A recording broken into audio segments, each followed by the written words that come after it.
This morning is a bit of an experiment. Usually when I sit in this seat, and I've been given that privilege a number of times in the last 12 years or so, usually I have it all worked out because I'm a scientist and you gotta have it all worked out. And this morning is not like that because I've been listening within myself through my intuition to a larger consciousness, and it's been telling me how to do this. And I've already changed the order of 2 pages this morning sitting here. So it's a bit of an experiment, and part of it may sound a bit speculative, but let's explore this together. So I'll start with my usual disclaimer at this point. I'm not going to try to tell you what's so. I'm not going to try to tell you the truth. I want to offer a perspective, an idea, a place to stand that you can try on like a new sweater. And if it doesn't fit, take it off. And I would ask that you leave, to whatever degree you can, leave everything you know about this topic, which is dreams or dreaming. Leave everything that you know about it at the door. JD will watch it so it doesn't disappear, and you can have it back on your way out. Because a good place to entertain a new idea is from outside the old one, as opposed to inside the old one. Because a new idea may not make any sense from inside the old idea. And so I won't try to convince you of everything, I'll just lay it out. So I'm going to tell you a story this morning, and I've already lost my mic, John. John says you have a weird ear, and I don't even know what it is. I have to be able to turn my head. I feel like I'm in a cockpit here. That's right. Thank you. So, from my perspective, the late 40s and the 50s and 60s were my formative years. That period of time, those 2.5 decades, let's say, were a time when I formed my idea of myself and the world that I came to live in. And in the mid-70s, that got unformed. And so I think of the 70s as my unformative years. Until I was 29 years old, I was living under a deep spell. And I remember that spell really well. In fact, I can access it anytime I want to. I don't really want to, but I can access it. So I'm going to tell you a story about the day that spell was broken.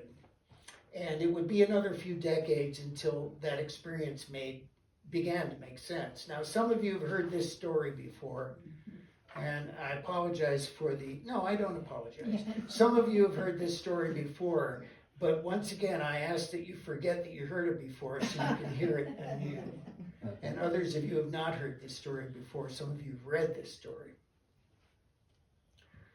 I bought the car in Southern California because it could hold a lot of music equipment and because it had 4-wheel drive. I lived in the mountains where winter can be serious business. The car wasn't pretty and it wasn't the color that I would have chosen, but those things didn't matter. What I didn't consider at all was fuel economy. At the time, I was living in Aspen and making a living as a musician, which meant I could pay rent, buy food, and occasionally afford a night out with friends. I didn't have a credit card, didn't have a cell phone. What I had was whatever cash was in my wallet, and on the morning I left California, I believed it was enough to get me home. I set out with a light heart. Somewhere between the Bay Area and the Sierras, that lightness began to evaporate. On the drive from Los Angeles to Berkeley, I had noticed how quickly the gas gauge had dropped. Now I began to do the arithmetic in my head. Miles to go, gallons used, dollars remaining. I recalculated. Then I recalculated again, and each time I did that, the numbers came out worse. At first it was just uneasiness, and then it became fear. I had never been alone on a road with no clear way forward. I imagined the car rolling to a stop on the shoulder. Imagined myself standing there with my thumb out. Imagined the humiliation of it. I felt the fear in my stomach and my chest. My thoughts began to circle, tightening around the same questions, the same judgments. See, I was not raised with religion. Prayer was not part of my vocabulary, but that morning, somewhere in the Central Valley of California, I found myself speaking inwardly to whatever might be listening. I confessed things I had never put into words. My stubborn refusal to leave the music business, my insistence that I was right and my mother was wrong about money, my quiet certainty that I knew better than she did about how I was living. I didn't finish that recitation because instead I heard a voice. It was not subtle. It was not tentative. It did not sound like my own thinking. It spoke with complete authority, and it said, "Don't worry, Larry, we'll get you home." The effect was immediate. The internal conversation stopped abruptly. The constant commentary that accompanied me for as long as I could remember vanished. I was suddenly aware of the car itself, the sound of the engine, the vibration through the steering wheel, the way the road unspooled ahead of me. I noticed the sky, the fields, my own breathing. I felt present in a way I had only experienced before in meditation practice, and even then, not often. There was a profound sense of relief, followed by something quieter and steadier. I knew without understanding how that everything would be all right. The silence didn't last. Thoughts eventually returned, as they always do. At some point, I glanced at the gas gauge. It still read full. By my calculations, it should have dropped noticeably by then. My first reaction was irritation. I assumed the gauge was broken and began planning how to compensate for it. A while later, the needle began to move. As I approached the foothills of the Sierra Nevada, I decided to stop for gas. The gauge now read 3/4 full. I filled the tank and watched the pump click off. When I looked at the numbers, I saw that I had added only 1/4 of a tank of gas, not the half tank I expected. I unscrewed the cap again and looked down the pipe. The surface of the fuel shimmered in the sunlight exactly as it had earlier. I stood there for a long moment. I had no explanation for what had just happened. None that fit within the understanding of the world that I had lived in until that moment. And yet, alongside the disbelief, there was a complete absence of panic. The need to explain had gone missing, temporarily. It felt as though the normal flow of things, events followed by interpretations, followed by conclusions, had been interrupted. The world hadn't ended. The car had not vanished, but something fundamental had stopped working. The machinery that translated experience into explanation. I got back in the car and continued east. For the rest of the drive, I carried with me a quiet knowing that something irreversible had occurred. I did not yet have language for it. I did try to explain it, but I couldn't. I only knew that the way I understood reality, how it worked, how I navigated it, how I trusted it, had been altered in a way I could not undo. I did, in fact, get home. That experience, however, would take much longer to understand. So that was the day that things came unglued, and they're still unglued, but they move around in a way that is okay with me. Whereas before they were my understanding of the world and myself and my relationship to the world had been sort of tightly organized. And that day it became loose.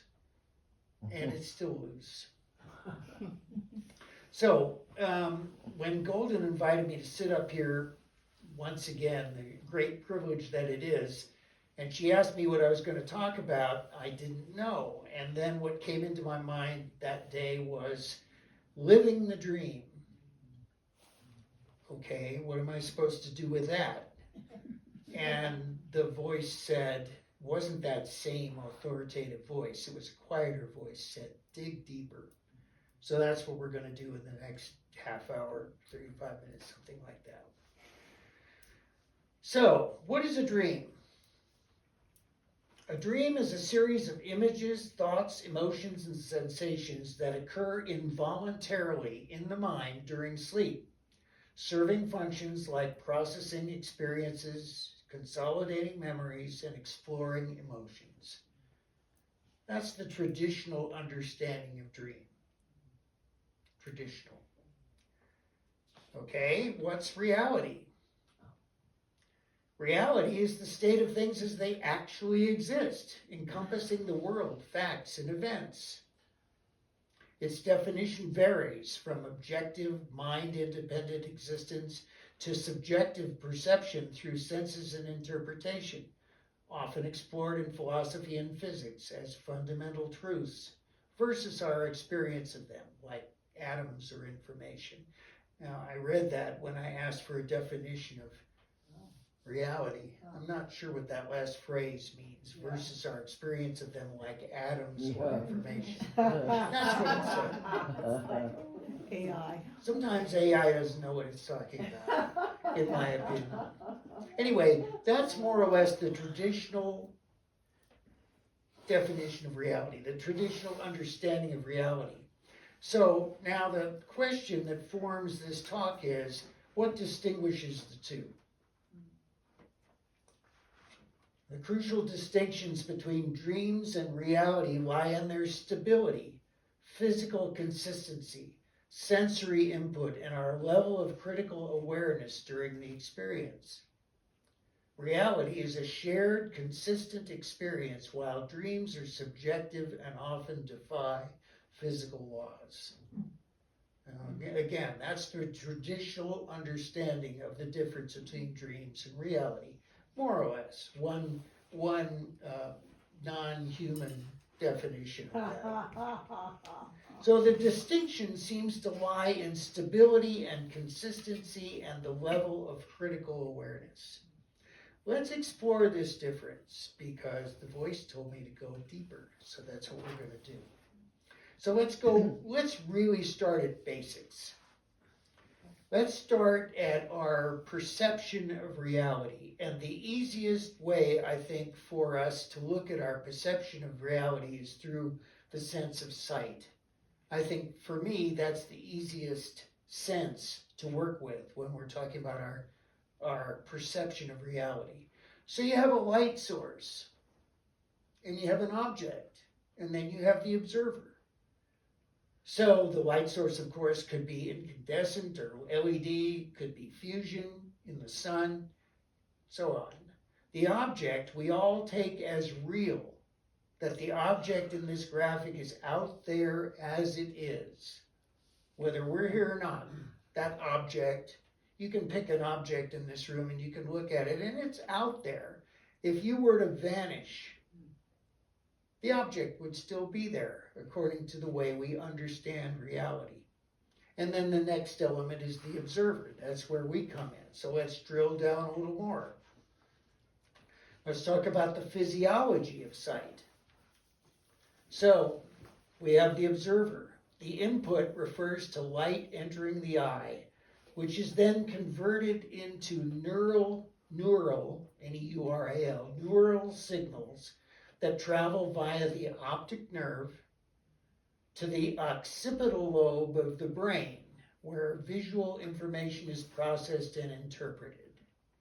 Processed and interpreted means that the brain somehow makes a picture out of this visual information. Now, I want you to entertain the idea that that picture is all there is for you. It's all you have. Okay, so we know that the light that's entering our eyes right now bounced off something. It was generated, it bounced off something, and it entered your eyes. And in your eyes, the light energy gets transmuted, or whatever the verb is, into electrical impulses on your optic nerve. And those impulses travel on that optic nerve to your brain, and the brain makes a picture out of those electrical impulses. And that picture is all you have. I'd like to invite you to entertain the idea that that is a closed system that you can't get outside of. You and I have no way of finding out if this model is actually true, if there's actually an object out there. Because all you have is your picture of that object, and you assembled that picture out of electrical impulses.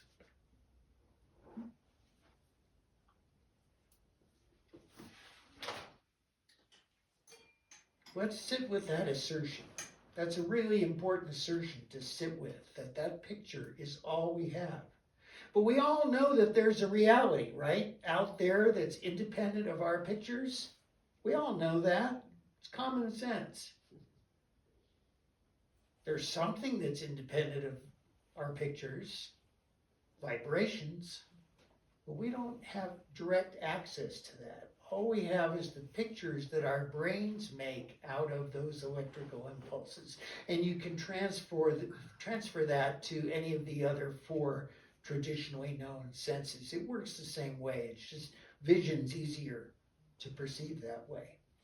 So how about a metaphor to help us grasp that? So when I was in high school, I had a black and white TV in my room. It was about this tall, and the screen was about, I don't know, that big. And it was black. I already told you it was black and white. So the way this worked back then was there was a set, like a TV set or a movie set, something like that, or a baseball game, let's say, and you had a camera that was pointed at that set or that game, and the light bounced off that set or that camera or that game and went into the TV camera, and in the TV camera it got converted to electrical impulses. And one way or another, those electrical impulses got transmitted to the television in my bedroom. And the television reassembled those impulses into the picture on the TV set. So there was a cable that went into the back of the TV. And if you unscrewed the cable and looked at it, do you think there are any pictures in there? Really? I mean, think about it. Are there any pictures in there? No. Actually, when you don't see anything moving at all, if you look in the end of the cable, there are electronic instruments that would allow you to see what's actually going on in there, and you'd see a bunch of squiggles. An oscilloscope is a machine that would allow you to see the voltages as they shift, but there's still no pictures. The TV's job, one of its jobs, is to reassemble or decode that raw information into a picture. Everybody comfortable with that? That's what your brain's doing. Your brain is taking the role of the television set and taking raw data, electrical data, and making a picture out of it. And that picture right now is all you have. It's all you will ever have as a human being. That's the place we have to start when we talk about dreams and reality. All we have is our pictures. What about built-in rabbit ears? I don't know, Jules. You and I cannot get outside of our pictures of reality to access reality itself, whatever that is. So are we so sure that the world we experience, our pictures of the world, is the only world we could experience?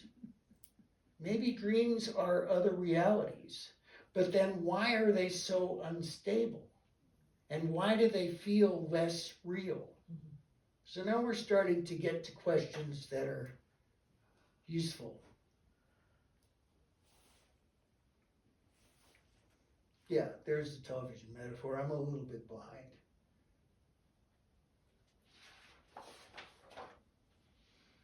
So what distinguishes dreams from reality, really?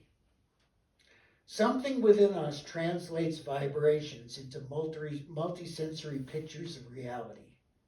Acceptance of the idea that our reality consists solely of our pictures of the world suggests an alternate interpretation of the difference between dreams and reality. So just as a possibility, maybe our waking reality, this one, is stable because others are witnessing it too. Maybe it's stable because we are all incessantly using language to describe it, either as I am now or that voice in your head that's describing what you're experiencing to you. Maybe that's the source of the stability of this, whatever this is, whatever you're looking at now. So maybe combined awareness with shared language is a stabilizing factor to make this stable, as opposed to what happens in dreams where things shift around. Maybe. Just an idea to weigh and see if it fits. Here's another metaphor. The virtual reality headset. That doesn't look like a good idea, by the way. So if it were expanded that there was a camera mounted on her bicycle that pointed ahead, and that camera, that TV camera, fed her virtual headset with electrical impulses that would assemble what's actually in front of her, maybe we could say, okay, she's now it's not such a bad idea. She can actually see where she's going. But see, she has an advantage. She can take the darn thing off and see what's really in front of her. You and I can't do that. So entertain the idea that you're wearing an invisible, multi-sensory virtual headset that's assembling the picture that you see right now out of electrical impulses. It's another way to kind of get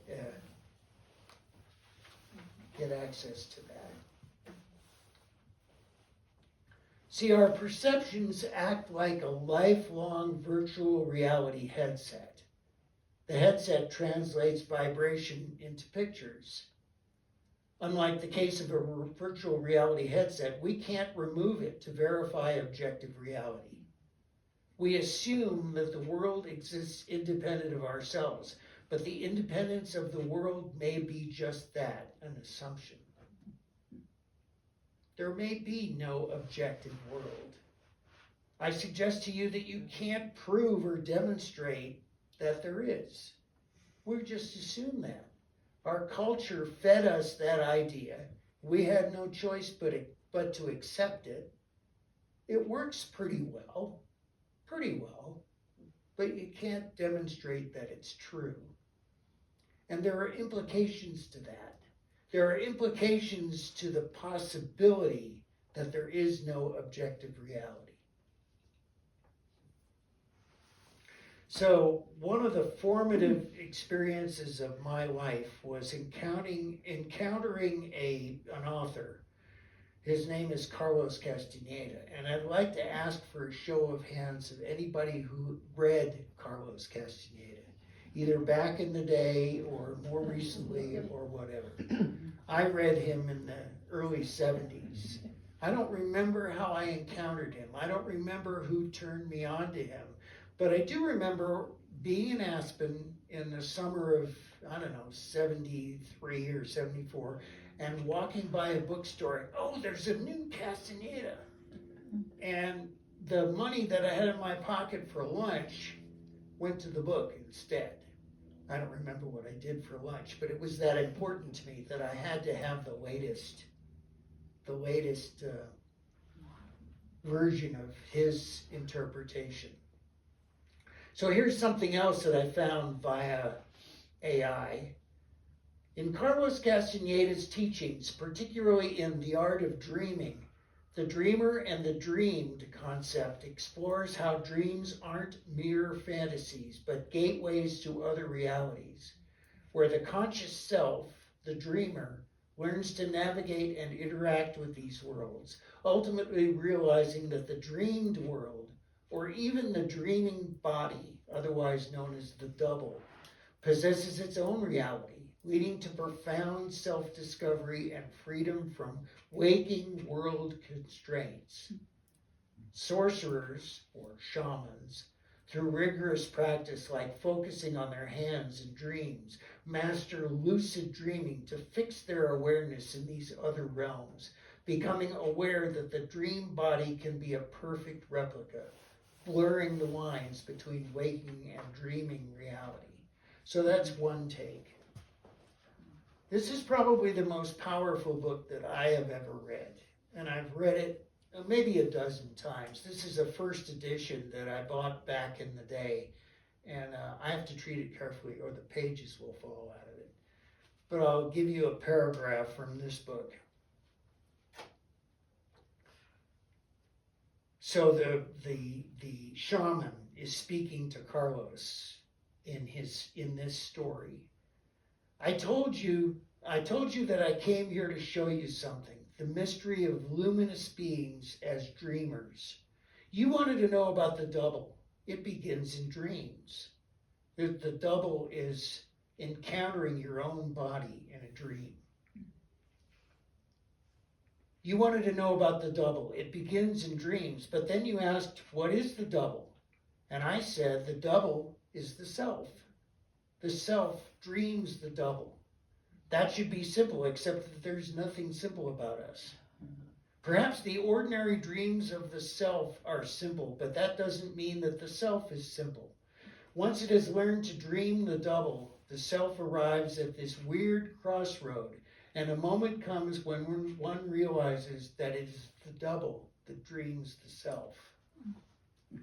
When I read that, I had an intuitive thing happen in me. I would call it intuitive, where I saw myself, that to which I apply the name Larry, myself, as a dream. And I grappled with that for years to try to understand what that was. It was like a momentary image that I got, that the self that I consider myself to be is a dream. It is being dreamed. By whom? I didn't have a clue. Now it feels like I'm dreaming Larry. Sit with that for a moment. Changed Larry to whatever, whoever you call yourself. This is called Tales of Power. All right, so perception is electrical data interpreted by the brain. We don't see the world directly. We see our brain's constructions, the pictures it creates. Language reinforces shared descriptions of the world, not the world itself, whatever that is. So if human beings create reality, then what is perception? Traditionally, perception is observation of what is. But we don't have access to what is. We only have access to our pictures of what is. So we might have to redefine perception.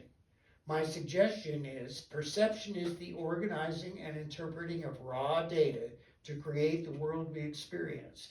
Now, if you ask me what the raw data is, all I can do is call it vibration. And if you ask me where the vibration comes from, all I can say is it comes from source. It comes from spirit. It comes from all that is, but I can't do any better than that. Those are just labels.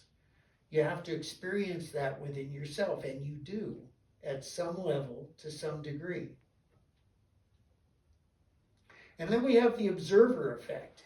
You probably all heard about the observer effect. In fact, when I look on Google to find out how people find my work, people that don't know me, how people find my work, the most often search phrase that they type in to find what I write is the observer effect. Somehow that really strikes a chord with people. So the classical observer effect states that observation changes or distorts that which is being observed. But I think in view of what we've been talking about, I have to say that the quantum view of the observer effect is that the observer is creating the world of experience. So I'm sitting here creating the world of my experience. You know what? That's the only world I have access to. The world of my experience. I don't have access to the world, whatever that is. I don't have direct access to it. All I have is my pictures of it. But I have access to the world of my experience, the one that I see myself navigating in. You know, it's easy to think, and I often do go into this other way of looking, that I'm actually walking around in the world when I leave the room. But I'm looking around in my pictures of the world, because that's all I have. So I walk around in my pictures of the world. You might want to entertain that idea. All right, let's go back. What is a dream? So I highlighted this section, that a dream is a series of thoughts, images, emotions, and sensations that occur involuntarily in the mind during sleep, serving functions like processing experiences, excuse me, consolidating memories, and exploring emotions. What does involuntary mean? Well, it means independent of one's will, not by one's own choice. How do we know that dreamscapes are independent of our will? How do we even know what our will is? Is what we're looking at right now independent of our will? What's the difference? What's the distinction between dreaming and reality? So that's a question, that's a little deeper look at what is a dream. Let's take a little deeper look at what is reality. Reality is the state of things as they actually exist, encompassing the world of facts and events.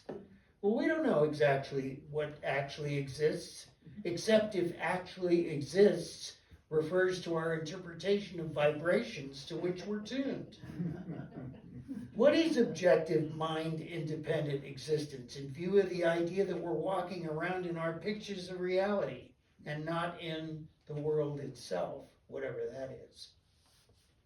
What is objective mind-independent existence? Is there such a thing? I think it's a good question. And finally, what distinguishes dreams from reality?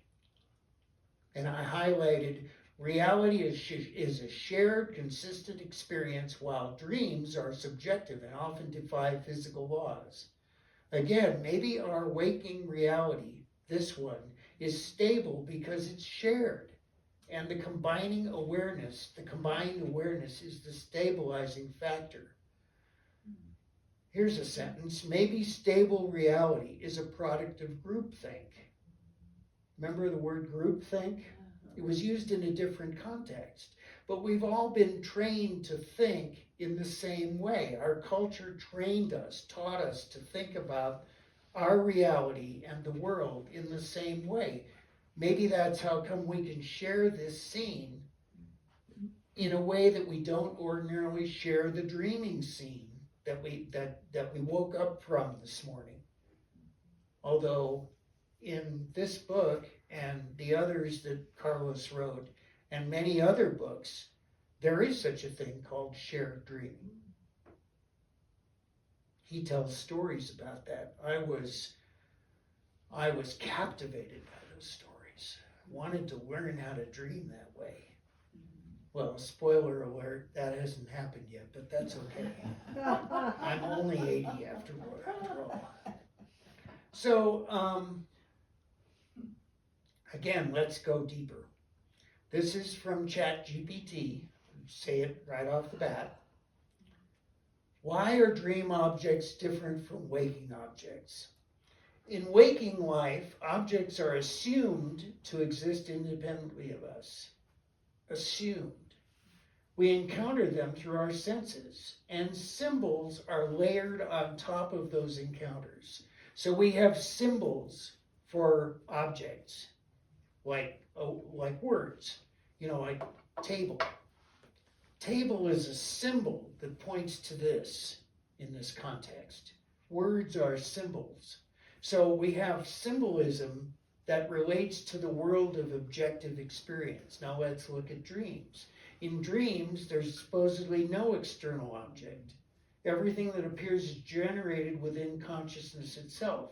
So a crucial shift happens. In dreams, what looks like an object is already a symbol. There is no object. There is no separate underlying thing being represented. In waking life, symbols point outward. We have the symbol, we have an idea, we have a word, and it points outward to this objective reality out here. In dreams, symbols point inward. They point to our experience, to unprocessed, unexamined emotions, conundrums, questions. Everything in a dream is meaningful, not because it refers to something external, but because it expresses something internal. Everything in a dream is meaningful because it expresses something internal. Does that make sense? You might remember a dream that you had. It wasn't about anything out there, because in the dream there isn't any out there. There's only what you're picturing. That's also true out here. But what does external refer to if we're walking around in our pictures of reality? Where is external?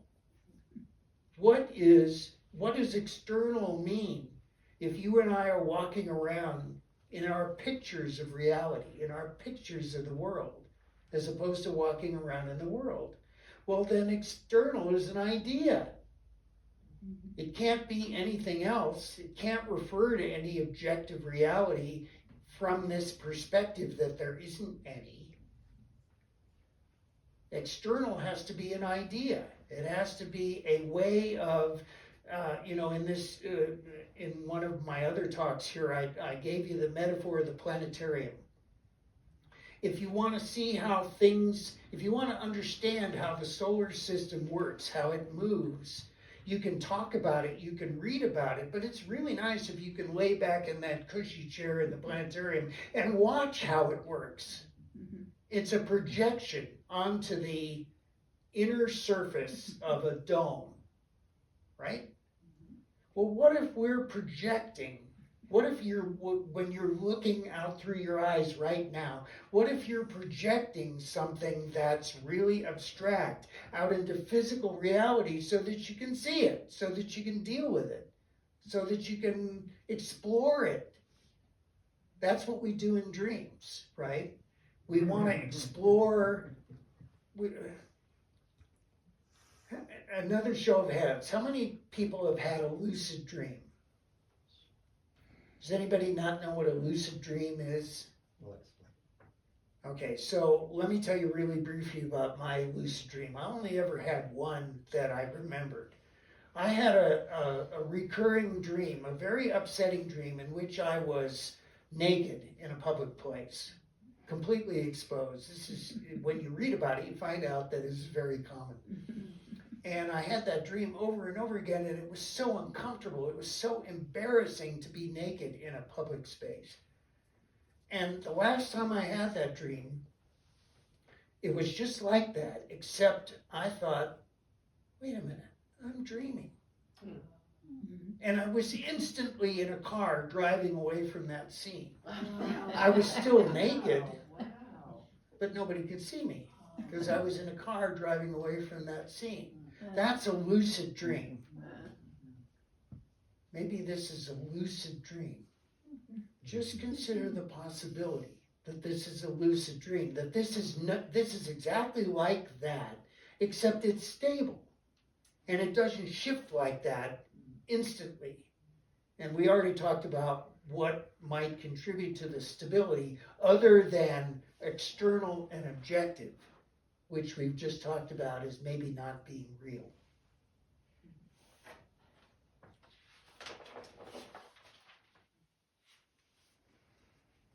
Dream events are symbolic narratives. Just as dream objects are symbolic, dream events are symbolic processes.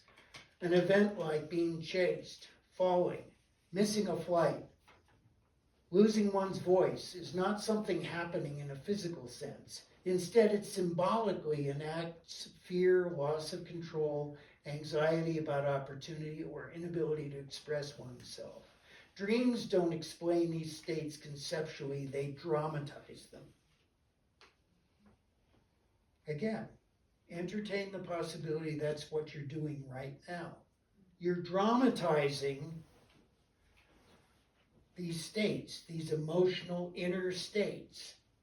And because there's enough overlap, because we've agreed to do this together, and because we describe this dream the same way, and because we're all doing it at once, it's stable. It's just a possibility. I'm not telling you this is the way it is. I'm not telling you that this is the truth with a capital T. Just explore that possibility. Dreams are not experiences of symbolic objects. They are symbolic experiences taking the form of objects and events. Maybe reality is a symbolic narrative also. Maybe the classical distinctions between dreams and reality aren't real. Maybe the distinction is between personal and shared reality.